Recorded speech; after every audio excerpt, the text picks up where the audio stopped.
The ocean is vast, but sometimes fate has a way of forcing two predators into the same hunting ground.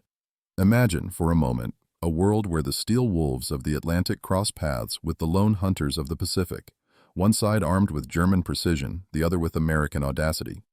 U-96, the legendary U-boat immortalized in song and story. USS Wahoo, the most feared submarine of the United States Navy in 1943. Two commanders, two philosophies, two oceans, colliding in a single encounter that history never allowed. Our story begins in an alternate spring of 1943. The Battle of the Atlantic is raging, convoys stretching from Halifax to Liverpool, guarded by corvettes and destroyers, stalked by U-boats hiding beneath the gray swells. At the same time, in the far Pacific, USS Wahoo is rewriting the doctrine of submarine warfare. Under Commander Dudley "Mush" Morton, she is transformed from a cautious hunter into a bold assassin, surfacing in daylight, firing torpedoes at point-blank range, even strafing lifeboats. Morton is fearless, sometimes reckless, but always decisive. But what if the seas themselves had shifted? What if a reassignment of forces brought Wahoo into the Atlantic, where she was ordered to test her tactics against the Kriegsmarine? And what if, by chance or fate, U-96 was sent not into the Mediterranean or the Arctic, but into the same hunting ground tasked with crippling Allied convoys bound for Britain? The first thing to understand is how different these two submarines really were. U-96, a Type 7 U-boat, was compact, efficient, and deadly. Her crew of 45 men lived in cramped conditions, sleeping beside torpedoes, breathing the recycled air of diesel and sweat.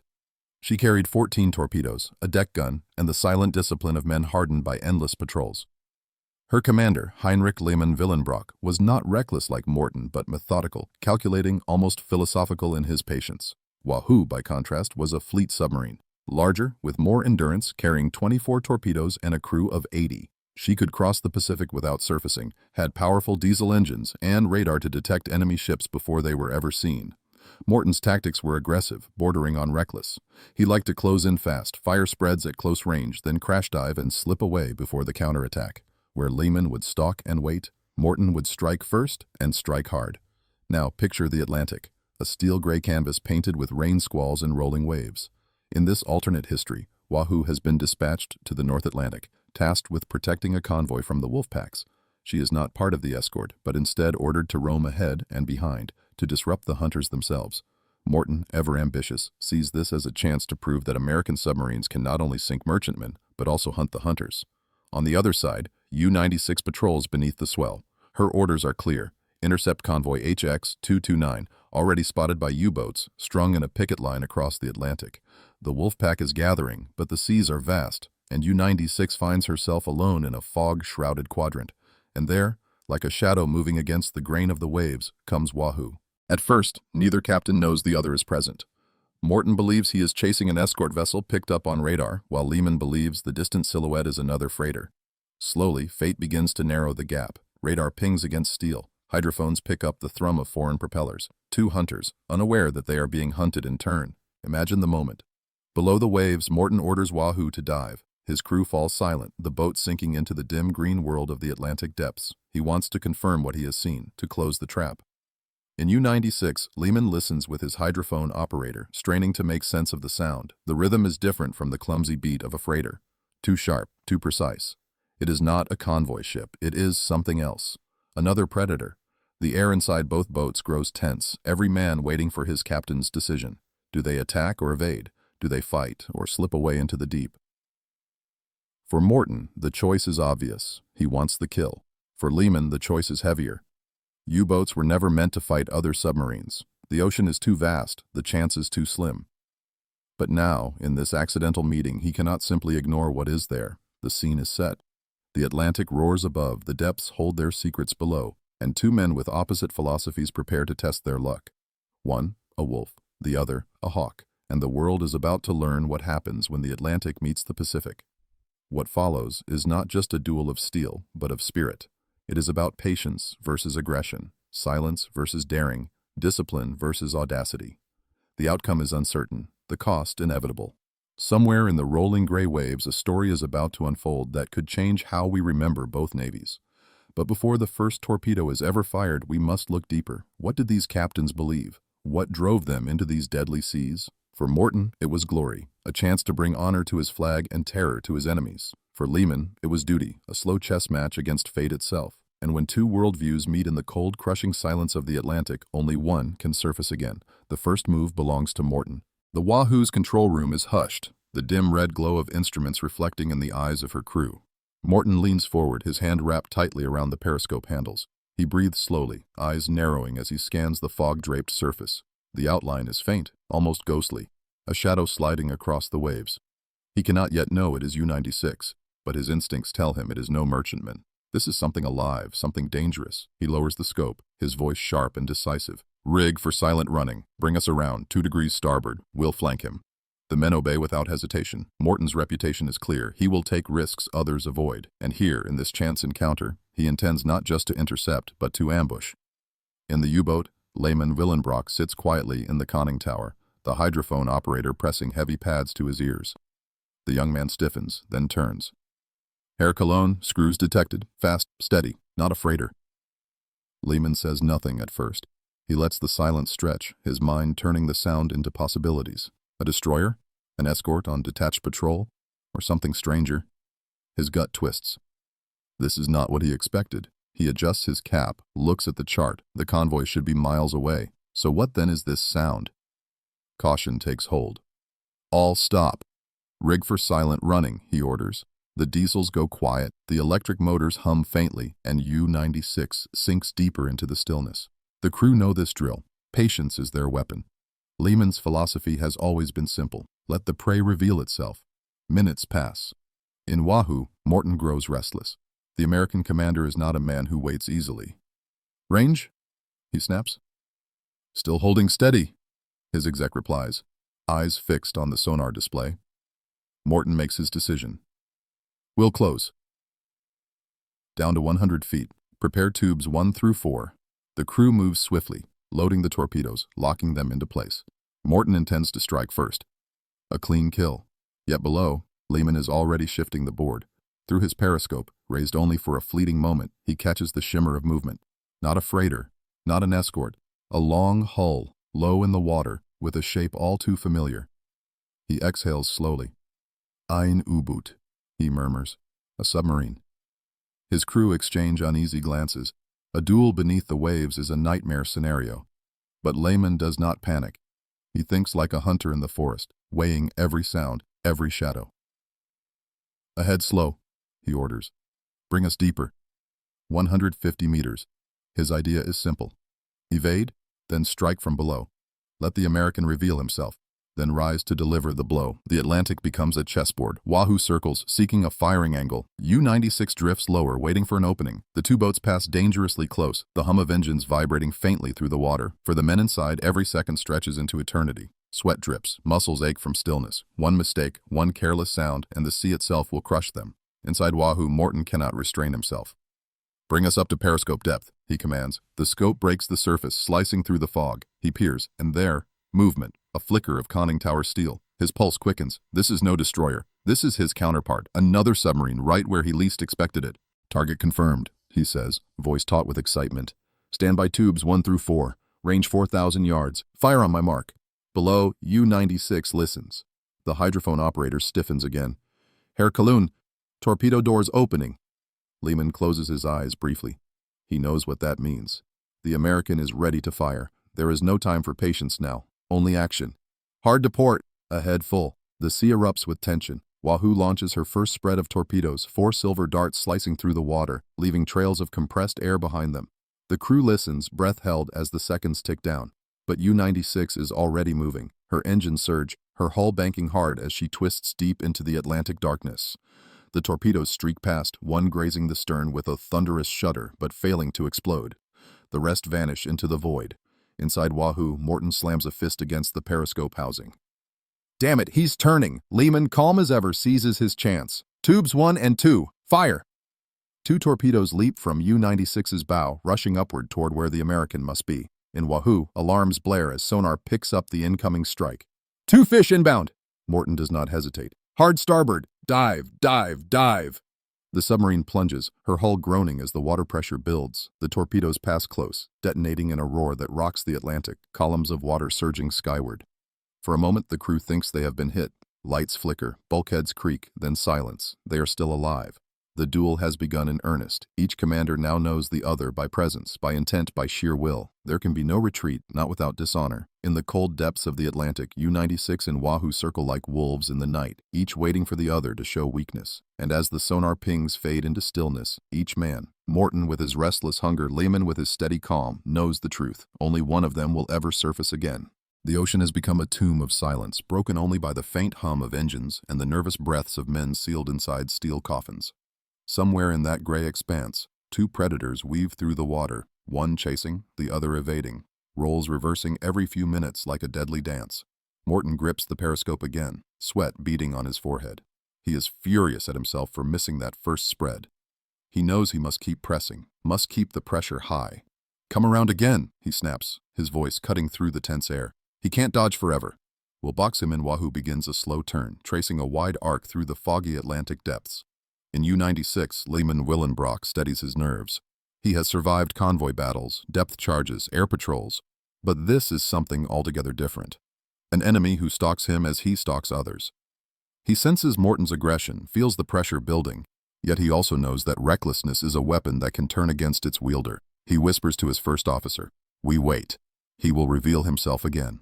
The next clash comes suddenly. Sonar aboard Wahoo registers faint propeller beats, slightly above and forward. Morton seizes the chance. "Up scope!" He raises the periscope just long enough to glimpse the faint shadow of a conning tower breaking through mist. He doesn't hesitate. Fire tubes 5 and 6, spread pattern. 2 torpedoes streak out, cutting diagonally across the waves. But Lehman has anticipated this. He orders a crash dive, plunging U-96 deeper, twisting the rudder hard. The torpedoes sweep overhead, exploding harmlessly in a thunderous churn of water. The German crew, pressed against bulkheads, feel the tremors rattle their bones. Some whisper prayers, others grit their teeth in silence. Lehman simply closes his eyes for a moment, absorbing the shock. He knows Morton is relentless. He also knows relentless men eventually overreach. Then he makes his move. "Surface," Lehman orders. His officers blink in disbelief. To surface? Here? To risk exposure? But Lehman's logic is sharp. At periscope depth, Wahoo expects him to stay hidden. By breaking the rhythm, by surfacing suddenly, he may flip the board. The ballast tanks vent and U-96 bursts through the waves into the fog-laden daylight. Her deck gun crew scrambles up, manning the 88mm, eyes scanning for the American submarine. Down below, Wahoo's sonar loses contact. The sudden absence confuses Morton's operators. "He's gone, sir!" Dropped off completely, Morton's instincts flare. He realizes too late what has happened. "He's surfaced! He's trying to run on the surface." Morton reacts with equal daring. "Surface the boat! Man the deck gun!" Within moments, Wahoo punches through the waves, her own gunners racing to stations. What follows is almost unthinkable. 2 submarines locked in a surface duel, cannons firing across the churning Atlantic swell. Shells scream through fog, splashing into the sea, exploding against steel. Men shout orders, duck for cover, reload frantically. On U-96, a shell slams into the deck, sending shards of steel spraying. A gunner is hurled overboard, vanishing beneath the waves. The Germans return fire, their shells whistling past Wahoo's conning tower, one smashing into the outer plating, rattling the entire submarine. Inside Wahoo, Morton roars above the chaos. "Keep firing! Aim low, waterline shots." He thrives in this frenzy, convinced that sheer aggression will carry the day. But Lehman remains composed, even as chaos swirls. He sees the truth, that this surface duel cannot last. Wahoo is bigger, heavier armed. If he stays exposed, he will lose. Lehman makes the cold decision. Crash dive. Now U-96 plunges once again beneath the surface, abandoning the surface battle, leaving smoke and scattered debris in her wake. Wahoo's gunners cheer, believing they've driven the enemy down. But below, Lehman is already maneuvering, planning his counterstroke. As Wahoo steadies, Morton orders another dive to pursue. The 2 subs are back beneath the waves, the silence even heavier now. The men of both crews know they are witnessing something almost mythic. Submarine against submarine, commander against commander, locked in a duel the ocean itself seems to barely tolerate. For hours, the stalemate drags on. Each boat stalks, listens, waits. Morton pushes his men to the brink, prowling the depths with ruthless intensity. Lehman conserves, biding his time, letting patience be his shield. Then in a single instant, the trap is sprung. Hydrophones aboard U-96 pick up the American sub creeping just above and astern. Lehman sees his chance. Hard to port. Bring tubes 3 and 4 to bear. Fire! The torpedoes surge out, angling upward toward Wahoo's underbelly. In Wahoo, alarms shriek again. Morton curses, orders a dive, but the timing is too close. The first torpedo passes beneath the keel, missing by a hair. The second slams into Wahoo's stern with a deafening explosion. The submarine lurches violently, lights shattering, men hurled against bulkheads, panic ripples through the American crew, water floods compartments. Morton steadies himself, voice booming through the chaos. Damage control! Seal the aft section, we're not finished yet. His willpower is a force unto itself, rallying the men even as water gushes in. The boat groans, but Wahoo clings to life. Above, Lehman waits for confirmation. The explosion had been real, but had it killed the enemy? Minutes pass, no oil slick, no debris. His jaw tightens. Wahoo still lives. He has wounded the Hawk, but not destroyed it. And now Morton is more dangerous than ever. Wounded, cornered, but burning with fury. He will not let this end in silence. He will either kill his opponent or go down trying. The duel has entered its darkest hour. The Wahoo staggers through the depths, her stern torn, compartments flooding. Pumps strain, men fight desperately to seal bulkheads, the air thick with smoke and fear. Yet in the conning tower, Morton stands unflinching, one hand braced against the periscope housing, his voice carrying through the chaos. We're still in this fight. He's down here with us, and I'll be damned if we don't finish it. The crew draws strength from him. They patch, they pump, they cling to order. Slowly, agonizingly, Wahoo steadies her keel. She is wounded, yes, but not dead. And somewhere in the black silence, U-96 circles, her crew equally strained, equally aware that this battle can only end one way. Lehman Willenbrock, ever the philosopher in command, senses the weight of the moment. He does not want this fight. His war is against convoys, not lone submarines. Yet he also knows that if he spares the American, he endangers his men. Mercy is a luxury the Atlantic does not allow. He whispers to himself, one must end so the other may live. The ocean squeezes tighter, depth and darkness press in. Wahoo crawls forward, sonar sweeping, a faint echo returns. Morton seizes it like blood in the water. There, bearing 350, prepare final spread, we'll put him down. The men obey, exhaustion forgotten, adrenaline burning away doubt. In U-96, hydrophones catch the shifting pitch of screws. The American is closing, too fast, too deliberate. Lehman recognizes the rhythm of aggression. Morton is coming for him. He closes his eyes for a heartbeat, then makes his decision. Hard dive, starboard turn, load aft tubes. He is done waiting. This will be the final exchange. The two submarines, unseen by the world above, maneuver for the kill. Wahoo angles upward, torpedoes primed in her bow. U-96 arcs low and behind, her stern tubes ready. It is a duel of blind instinct now, mathematics and timing colliding with willpower and fate. Morton fires first, 4 torpedoes all forward, ripping through the sea in deadly silence. His men lean against the bulkheads, counting the eternal seconds until impact.